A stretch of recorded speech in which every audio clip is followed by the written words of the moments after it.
tous.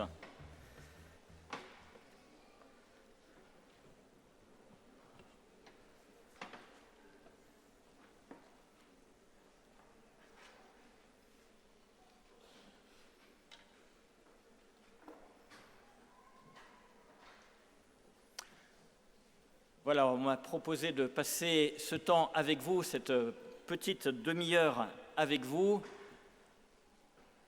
sur le chemin du cœur de Jésus, dans son rayonnement, dans toute notre histoire d'Église. Ça passe pas, faudrait... Voilà. Quand on m'a proposé d'intervenir là pour vous présenter un certain nombre de figures à travers l'histoire de notre Église qui ont été nourries par le cœur de Jésus, m'est venu immédiatement un refrain, peut-être que les plus anciens d'entre vous connaissez. Il date d'il y a 50 ans, je viens de le réaliser seulement aujourd'hui, la ballade des gens heureux. Ça vous dit quelque chose ? J'ai retrouvé juste le premier couplet ce matin.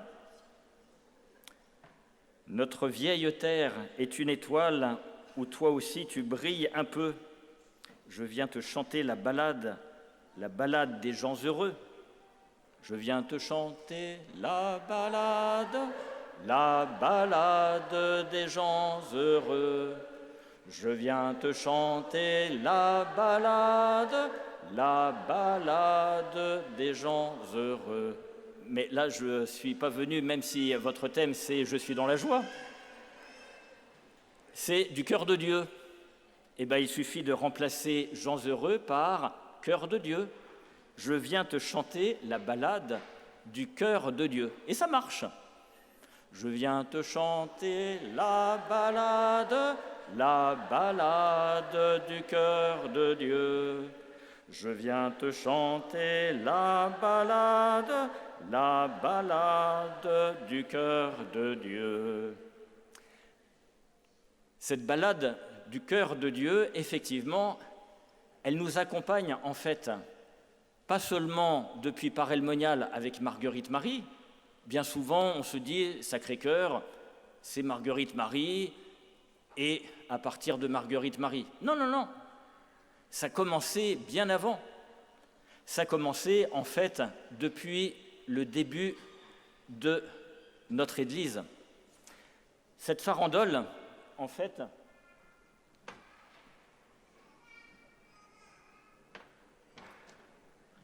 cette farandole nous accompagne depuis la résurrection de Jésus. Et ce que je vous propose de vous faire un peu sentir, c'est combien elle traverse toutes les sensibilités, toutes nos sensibilités, toutes les familles spirituelles qui progressivement ont structuré notre Église, l'ont irriguée et l'irriguent encore aujourd'hui, jusqu'à nous rejoindre, nous, voilà. Et nous sommes invités, appelés à rentrer dans cette farandole, non seulement des gens heureux, mais gens heureux parce que entraînés par le cœur de Dieu. Ça vous va ?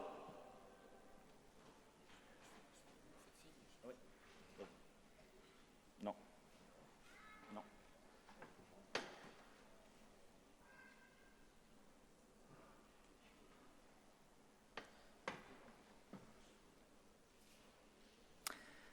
Cette ballade, elle remonte donc très loin.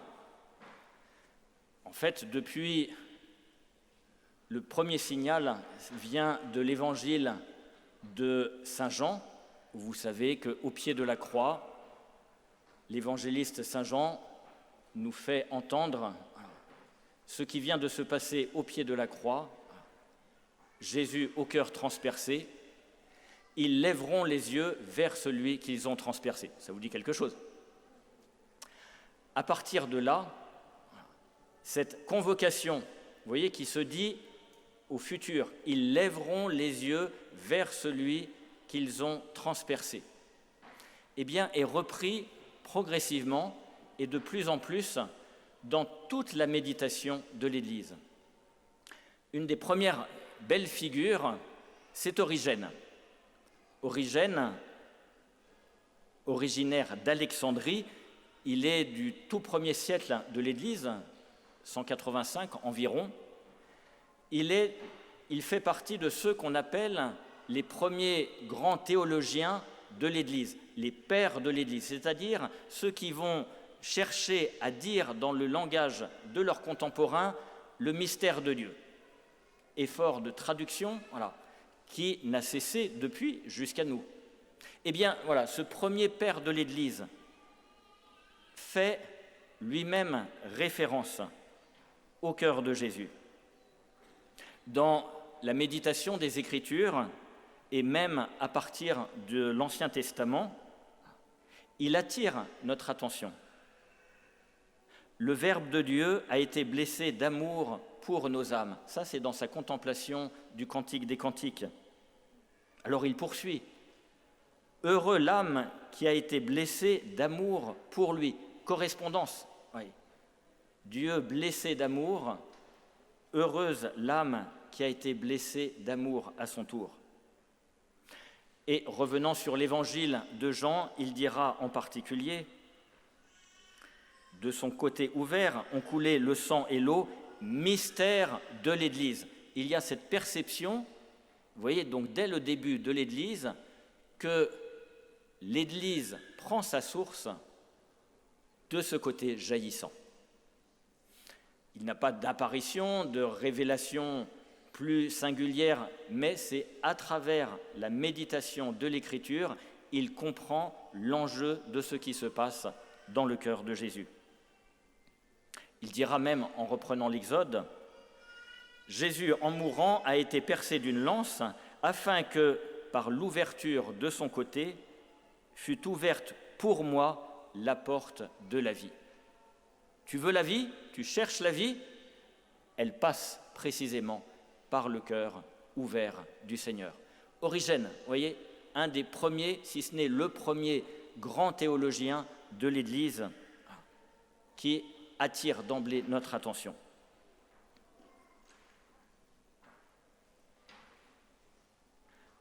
Avançant de quelques siècles, mais à peine, nous rencontrons une autre figure majeure, encore père de l'Église, docteur de l'Église, cette fois-ci, Ambroise de Milan. Ça vous dit quelque chose? Ambroise. Au départ, il était préfet, probablement style préfet de police de Milan. Et il devait arbitrer dans des querelles qui existaient à cette époque déjà dans l'Église, et notamment pour rechercher un évêque à Milan. Et le peuple n'a pas voulu ceux qui étaient en compétition, a demandé à ce que cela soit Ambroise, préfet de police, qui soit l'évêque de Milan.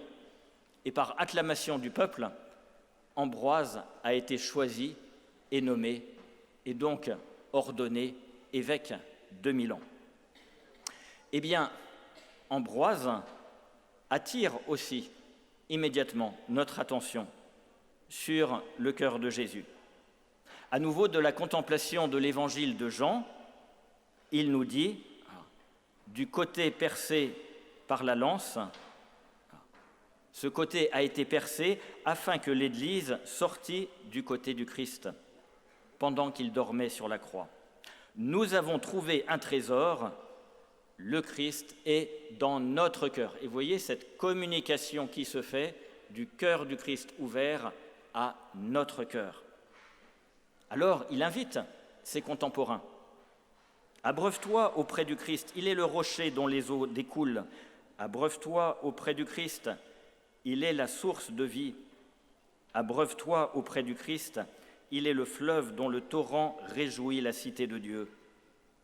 Abreuve-toi auprès du Christ, il est la paix. Abreuve-toi auprès du Christ, car des fleuves d'eau vive jaillissent de son sang. Vous voyez, cette reprise permanente de l'Écriture est actualisée dans une interpellation vivante pour ses contemporains, jusqu'à nous. Dans les contemporains de son temps, il y a un certain Augustin.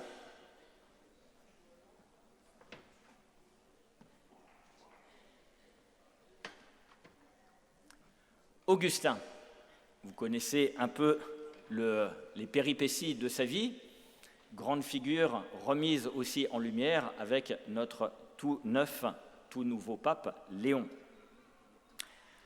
Augustin, dans un cheminement un peu sinueux, écrira précisément au début de ses confessions, cette première œuvre autobiographique majeure de notre humanité, « Notre cœur est sans repos tant qu'il ne demeure en toi. Notre cœur est sans repos tant qu'il ne demeure en toi. » Et il reprend à nouveau les mêmes formulations tirées de l'Écriture et de ce jaillissement du cœur du Christ, la source des sacrements de l'Église. Ce que l'on reprend encore aujourd'hui dans nos oraisons, en particulier à l'occasion de la fête du Sacré-Cœur, elles viennent de là, elles remontent à saint Augustin. Par la charité, le Christ a voulu être blessé afin de guérir nos blessures. Je t'ai cherché au dehors, mais tu étais au dedans, plus intime à moi que moi-même. Source de l'Église, à nouveau convocation personnelle.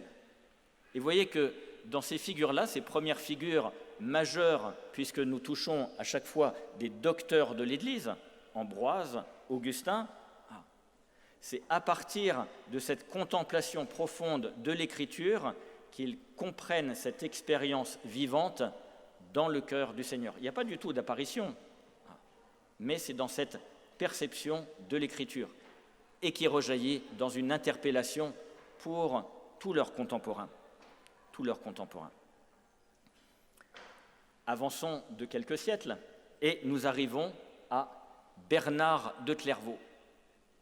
Bernard de Clairvaux, vous voyez, c'est un autre style, début du premier millénaire de l'Église, 1090, originaire plutôt de Dijon, va être ce grand réformateur de la règle de Saint-Benoît. Et donc là, vous voyez la famille spirituelle bénédictine, comment elle est irriguée, elle va être irriguée elle-même par le cœur de Jésus. Eh bien, Bernard va, là encore, lui faire une expérience davantage sensible. Et il va nous faire rentrer dans un contact plus sensible, plus affectif avec le Seigneur.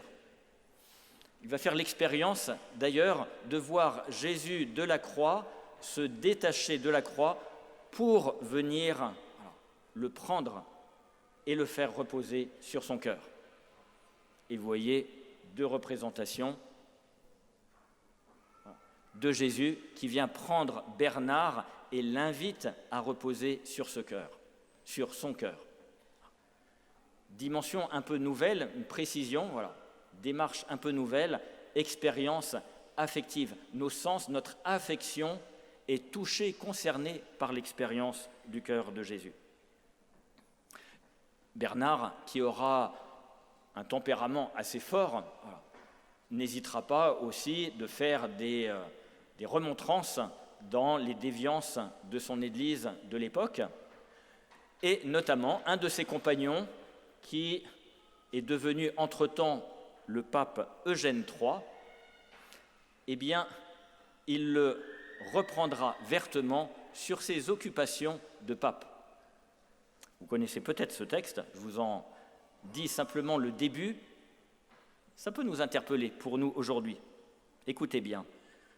Il s'adresse à Eugène III, pape de l'Église de l'époque.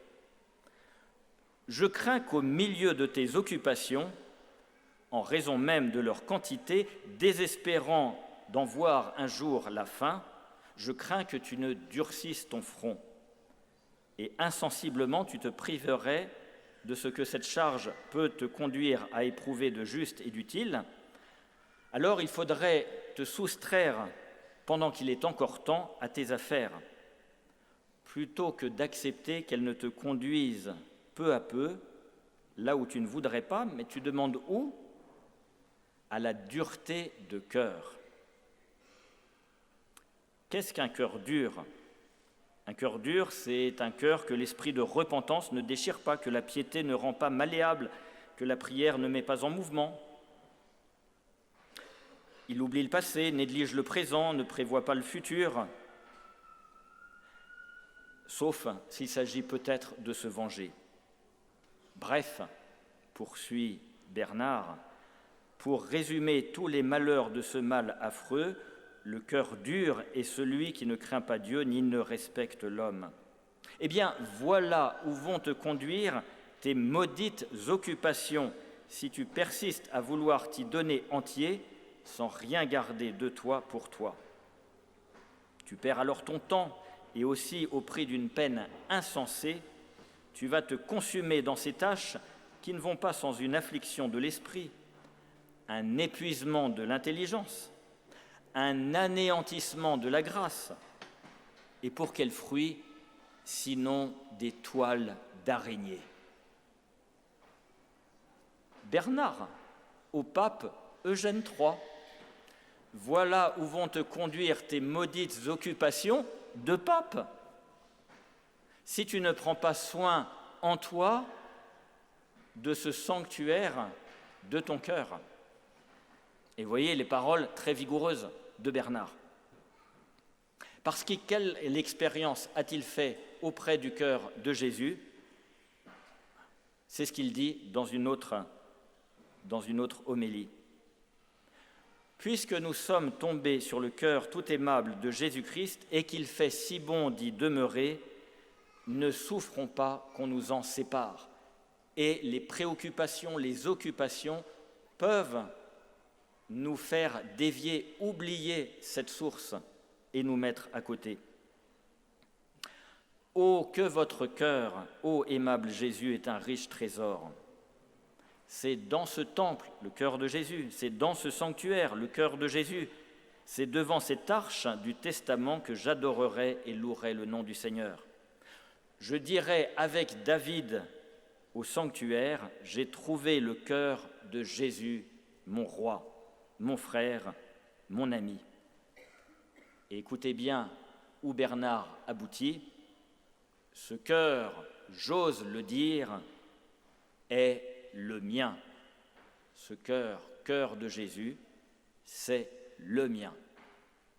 Et vous voyez cette expérience spirituelle profonde de Bernard qui comprend qu'il est appelé à vivre grâce au cœur de Jésus.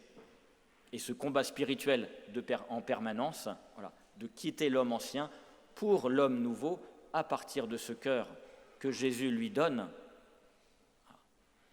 et qu'il a à accueillir simplement en se laissant prendre par Jésus.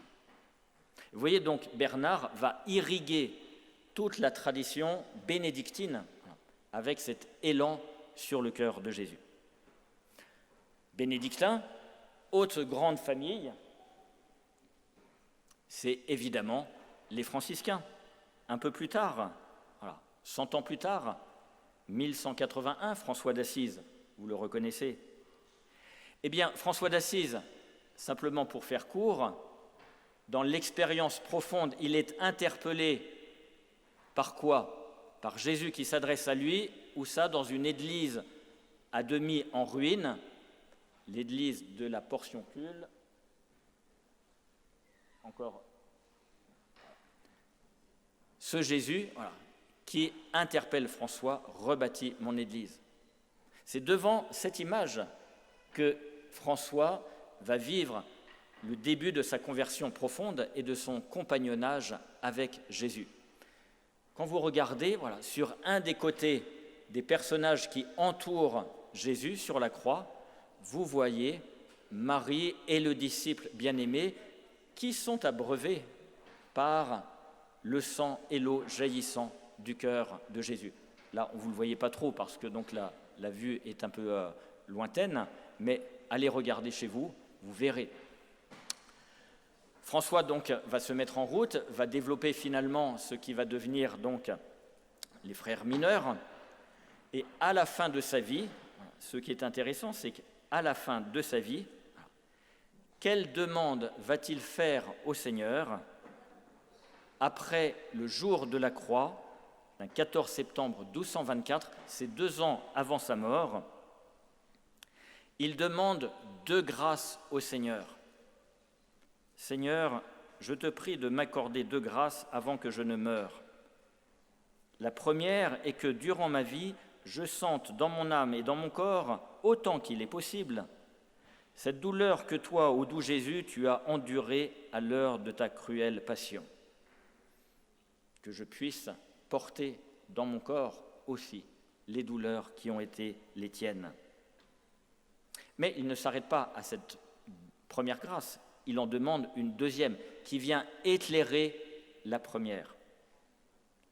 La seconde grâce que je te demande, c'est que je sente dans mon cœur, autant qu'il est possible, cet amour sans mesure dont toi, Fils de Dieu, tu étais embrasé et qui te conduisait à endurer ce chemin de passion. Et voyez que, au-delà de la passion ou de la souffrance de la passion, ce que François d'Assise demande, c'est d'éprouver l'amour de ton cœur, autant qu'il est possible, toujours avec une prudence, une mesure bien ajustée, à la mesure de ta grâce, non pas à la force de ma propre volonté, mais à la mesure de ta grâce. Cette grâce, cette double grâce lui sera donnée avec, effectivement, la marque des stigmates qui fera de François d'Assise le premier stigmatisé reconnu officiellement de l'Église. François d'Assise. Eh bien, à la suite de François d'Assise, vous avez immédiatement Bonaventure, un des premiers compagnons de François, qui va chercher à exprimer théologiquement toute l'intuition spirituelle de François. Eh bien, lui aussi, explicitement, va interpeller ses frères et au final, puisqu'il sera lui-même proclamé docteur de l'Église, vient tous nous interpeller sur la blessure du cœur de Jésus. Le cœur de Jésus a été blessé pour que de cette plaie visible, nous puissions voir la blessure invisible de l'amour. Et vous voyez, du coup, on retrouve cette demande de grâce de François qui rejaillit dans les écrits de Bonaventure. Contempler dans la passion de Jésus son côté ouvert, c'est pour accueillir son amour. C'est l'amour de Dieu qui est premier. À la suite de saint Bonaventure, eh bien, une autre belle figure, c'est Angèle de Foligno, qui naîtra peu de temps après François d'Assise, après une première vie conjugale, drame de son chemin de vie, elle va perdre et mari et enfant, un peu comme Job. Alors, dans cette deuxième étape de sa vie, en cherchant à ne pas en être accablée, elle va rebondir en choisissant de consacrer sa vie dans le Seigneur à travers le tiers-ordre franciscain. Et elle va rentrer donc dans le tiers-ordre franciscain. Elle va répandre autour d'elle cette expérience de la passion et de l'amour du Seigneur, qu'elle va expérimenter en elle-même et qu'elle va rayonner autour d'elle. Elle va entendre le Seigneur lui dire « Regarde vers mes plaies, ce n'est pas pour rire que je t'ai aimé. Pour les péchés de ton cœur, où se sont déchaînés la haine, l'envie, la tristesse, de ton cœur possédé par la concupiscence, par l'amour mauvais, le mien a été percé d'un coup de lance. Et c'est de ma blessure qu'a coulé ton remède, l'eau pour éteindre le feu mauvais, le sang pour la rédemption des colères et la rédemption des tristesses. » Par la blessure du cœur de Jésus. Et voyez, Angèle nous rapporte là, elle entend intérieurement le Seigneur lui dire « Regarde vers la blessure de mon cœur, regarde. » Alors vous voyez qu'à travers ces figures-là, on pourrait en prendre d'autres, mais toute la tradition franciscaine s'irrigue, prend source dans le cœur de Jésus. On a vu les bénédictins, on a vu les franciscains, et bien vous voyez que nous pouvons continuer notre petit voyage avec, à la suite de la famille dominicaine. À la suite de Saint Dominique, vous avez en particulier Albert le Grand et Thomas d'Aquin, 2 docteurs de l'Église, à nouveau, début du XIIIe siècle, qui vont interpeller sur ce point central du cœur de Jésus. Albert le Grand, il a voulu être blessé au cœur pour que nous ne nous lassions jamais de contempler son cœur. Enseignement majeur de Albert le Grand. Albert le Grand qui précède de quelques années Thomas d'Aquin, docteur angélique. Le cœur du Christ, ce que dit Thomas d'Aquin, le cœur du Christ désigne la Sainte Écriture qui manifeste le cœur du Christ. C'est une boucle. Ce cœur était fermé avant la Passion, car l'Écriture était obscure, mais l'Écriture a été ouverte après la Passion, car ceux qui la considèrent avec l'intelligence du cœur, qu'ils ont désormais, discernent de quelle manière les prophéties doivent être interprétées. Le cœur du Christ, c'est l'ensemble des Écritures. Thomas d'Aquin. Une autre figure dominicaine, mais qui ne va pas être très fidèle aux dominicains, c'est Ludolphe de Saxe. Ludolphe de Saxe, lui, c'est début XIVe. Vous voyez, on avance dans les siècles. Il est dominicain, bien formé, mais tournant de sa vie, il va quitter l'ordre des dominicains pour aller où? Chez les Chartreux. Alors, il va irriguer à l'intérieur la tradition carthusienne, la tradition des Chartreux, sur le cœur de Jésus. Et il reprendra dans ses écrits nombreux. Le cœur du Christ a été blessé pour nous, à nouveau, d'une blessure d'amour, afin que nous, par un retour amoureux, nous puissions, par la porte du côté, avoir accès à son cœur. Avoir un retour amoureux. Vous entendez, il y a déjà des harmoniques qui nous annoncent et qui précèdent donc ce qui sera à nouveau proclamé à Marguerite Marie. Une réponse d'amour, un retour amoureux. Ludolphe le Chartreux, eh bien, il va irriguer au XIVe siècle tout le courant mystique rhénan qui va être considérable dans la suite aussi de l'Église et pour un nombre considérable de figures spirituelles. Il va brancher, il conduit les uns et les autres à se tourner vers le cœur ardent du Seigneur.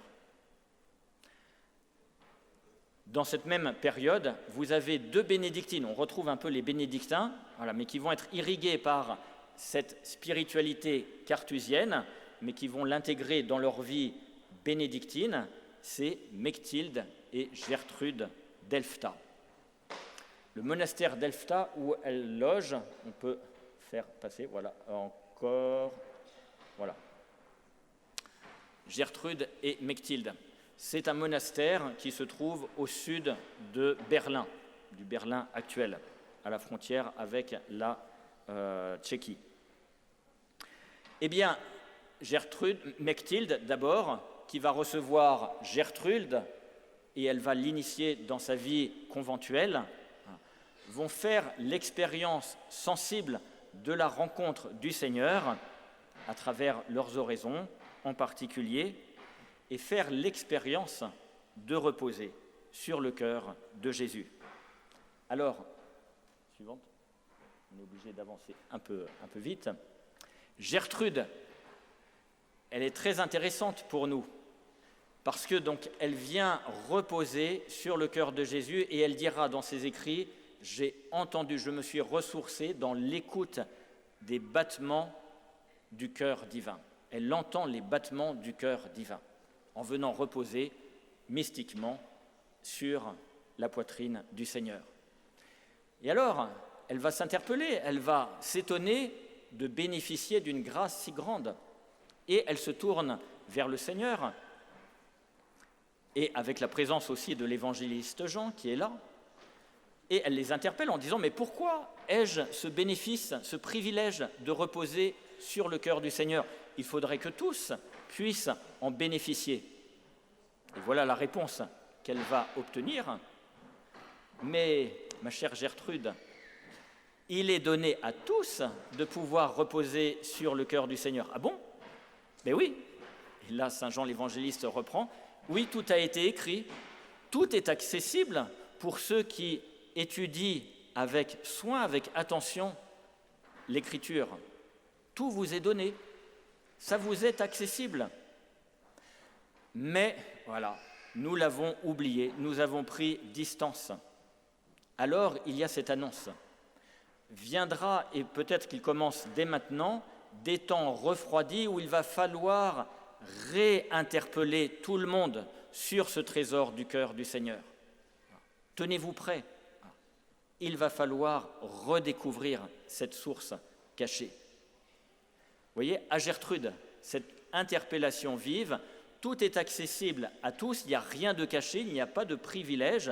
Voilà. Sinon, on serait une secte, l'Église serait une secte.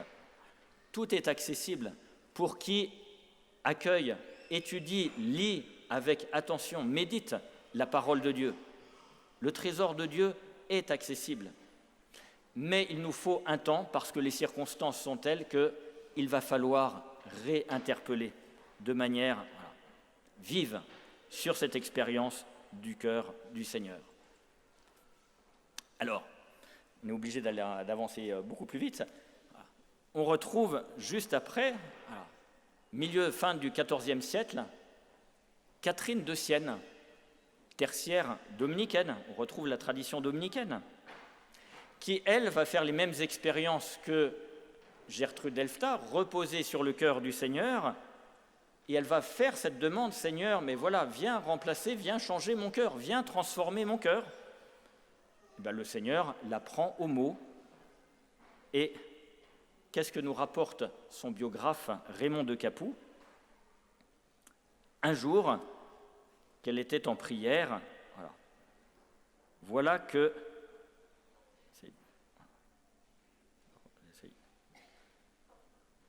J'essaie de retrouver juste...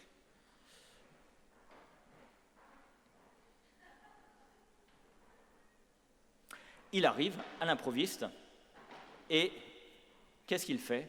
Il lui ouvre le cœur et lui prend son cœur. Et puis Jésus repart. Quelques jours après, Catherine ne sent plus son cœur battre dans sa poitrine. Néanmoins, elle continue à vivre et quelques jours après, voici le Seigneur qui revient, en portant un cœur. Et voilà que le Seigneur s'adresse à Catherine, en lui ouvrant à nouveau le côté gauche, qu'il avait pris le soin de refermer préalablement, et il lui introduit le cœur avec lequel il était revenu. Et il lui dit, « Ma très douce fille, de même que l'autre jour je t'ai enlevé ton cœur, aujourd'hui je te livre le mien, et il te fera vivre toujours. » Cela dit, il referma l'ouverture faite au cœur, sur la poitrine de Catherine, et Catherine se sentit tout autre, et elle garda une trace, une cicatrice sur son cœur. Nous assistons là à la première transplantation cardiaque réussie. Cœur de Jésus dans le cœur de son amie bien-aimée, Catherine de Sienne. Désormais, tu te serviras de ce cœur. Et vous voyez que là, c'est une expérience affective aussi sensible qui vient rejoindre en profondeur Catherine. Eh bien, vous voyez que tout cela est arrivé avant Marguerite-Marie, et Marguerite-Marie, au final, ne va faire que synthétiser, on pourrait dire, toutes ces expériences qui la précèdent, avec cette mission nouvelle d'obtenir de l'Église une fête pour honorer le cœur de Jésus. À travers une fête, c'est quoi? C'est un événement public. Quand vous organisez une fête chez vous, qu'est-ce que vous faites pour faire la fête? Vous invitez plus ou moins largement, selon vos capacités d'accueil et tout ça. Eh bien, quand l'Église déclare une fête, c'est pour s'adresser pas seulement à quelques-uns, un groupe local, un groupe territorial, c'est pour s'adresser à tous les baptisés, et même à travers les baptisés, s'adresser à toute l'humanité, précisément pour honorer son cœur. À travers la fête qui va advenir du cœur de Jésus, il y a cette interpellation, vous voyez, qui est héritier de tous ces siècles qui précédaient, pour nous redire de manière vive et intense et ardente, le cœur de Jésus, comme disait Saint Bernard, voilà, c'est le mien. Tu as le droit d'avoir un cœur qui marche. Tu as le droit de réclamer un cœur nouveau. Et ce n'est pas nouveau cette révélation. Ézéchiel, Jérémie le portaient déjà. Je mettrai en vous un cœur nouveau, je mettrai en vous un esprit nouveau. Je vous donnerai mon esprit. Ce qui nous fait comprendre que le cœur nouveau, c'est le cœur du Seigneur. Mais vous voyez que ces figures qui précèdent Marguerite Marie viennent expérimenter, c'est bien vrai, et cela alimente toute vie spirituelle. Alors pour terminer, je reprends quand même 2 minutes parce que j'ai commencé avec 3 minutes de retard par rapport donc. Ah tiens, une figure intéressante. Vous allez dire, celui-là il n'est pas saint. Vous le reconnaissez? Luther. Martin Luther. Martin Luther, avant de vivre cette séparation avec l'Église, il était moine augustinien. Eh bien, qu'est-ce qu'il écrit néanmoins? Notre Seigneur voulut et permit que son cœur soit ouvert après sa mort pour plusieurs raisons. J'en donnerai seulement 2. La première, afin que l'on voie les pensées de son cœur, qui étaient des pensées d'amour et d'affection pour nous, ses enfants bien-aimés. La seconde raison, afin que nous allions à lui avec toute confiance pour nous cacher dans son côté. Nos frères protestants, eh bien, ils sont appelés aussi à redécouvrir cette source et à se brancher sur le cœur de Jésus. Le cœur de Jésus, lieu de notre unification, réunification, réconciliation. Si nous cherchons à grandir sur un chemin de réconciliation, c'est précisément sur le cœur de Jésus. Eh bien, en allant simplement à la fin, vous voyez que de nombreuses figures précèdent Marguerite Marie. Eh bien, nous pourrions continuer notre balade du cœur de Dieu après Marguerite Marie et voir combien d'autres figures ont continué d'expérimenter et de rayonner autour d'eux cette interpellation du cœur du Seigneur. Dans l'encyclique que vous avez tous lue, mais que vous relirez avec avidité, vous voyez cette farandole des gens heureux, des amis du cœur de Dieu, qui est citée ponctuellement par François. Une litanie absolument pas exhaustive, mais qui nous invite à découvrir combien le cœur de Jésus est le moteur véritable de toute expérience spirituelle, missionnaire, féconde, profonde pour aujourd'hui.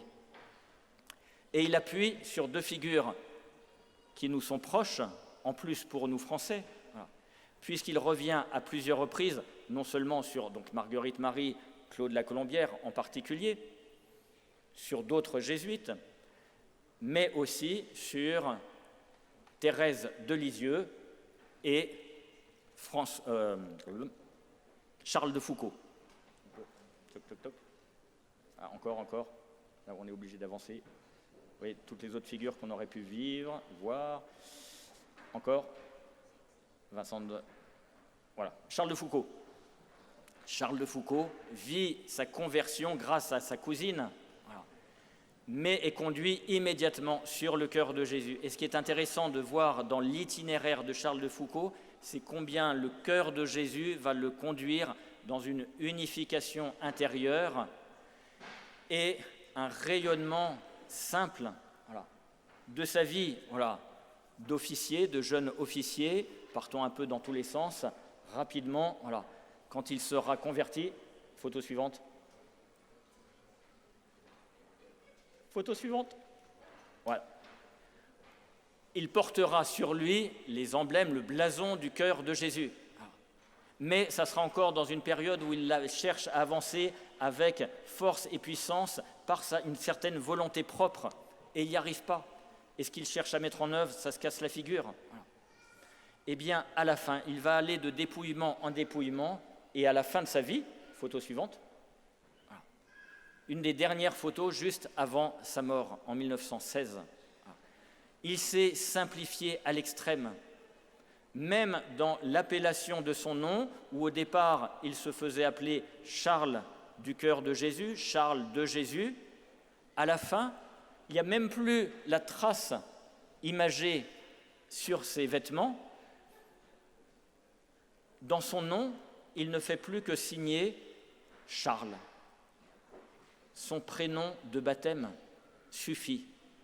Mais il a été conduit dans cette purification et dans cette simplicité qui fait qu'il est devenu ce missionnaire au fin fond du désert, et il prépare l'annonce de l'Évangile auprès de ces foules qui ne le connaissent pas, des foules des Touaregs et tout ça, en étant brûlé intérieurement, animé intérieurement du cœur de Jésus. Et vous voyez que dans son visage rayonne cette paix. Il est profondément missionnaire au fin fond de ce désert où il terminera sa vie.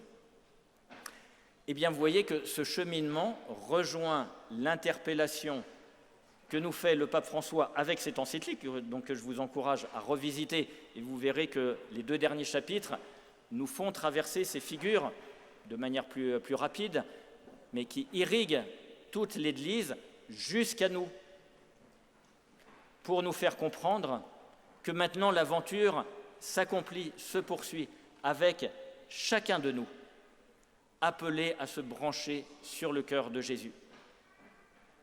Tu es une mission. C'était ce que François disait au début de son pontificat avec son premier écrit, la joie de l'Évangile. Votre thème de session, c'est la joie des gens heureux, la joie du cœur de Dieu. Tu es une mission.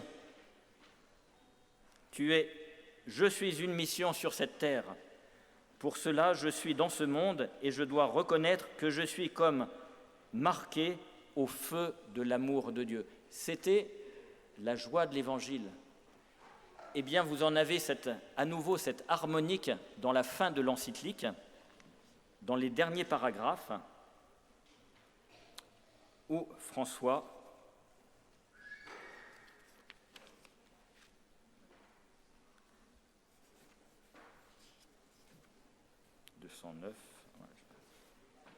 la mission, comprise dans les perspectives de l'amour du cœur du Christ, a besoin de missionnaires amoureux. Toi aussi, tu seras ce missionnaire. Pour cela, il t'y pousse de l'intérieur. Il t'appelle à une vocation de service. Tu feras le bien, tu rayonneras cet amour comme médecin, comme mère, comme professeur, comme prêtre. Où que tu sois, tu pourras le sentir et l'expérimenter. Finale de l'encyclique du pape, pour nous aujourd'hui, à prendre au sérieux cette histoire du cœur de Jésus, qui irrigue finalement toute notre histoire, l'histoire de notre Église, mais vient nous dire, aujourd'hui, ne l'écoute pas simplement comme une belle histoire, mais prends-la à ton compte et vis à ton tour cette ardeur missionnaire. Alors, comme on a commencé, on peut terminer avec le dernier couplet de la ballade des gens heureux, qui dit explicitement « Comme un chœur dans une cathédrale ». Ce n'est pas moi là qui ai modifié, c'est le texte originel. « Comme un chœur dans une cathédrale, comme un oiseau qui fait ce qu'il peut. Tu viens de chanter la ballade du cœur de Dieu. Bienvenue à tous dans le cœur de Dieu.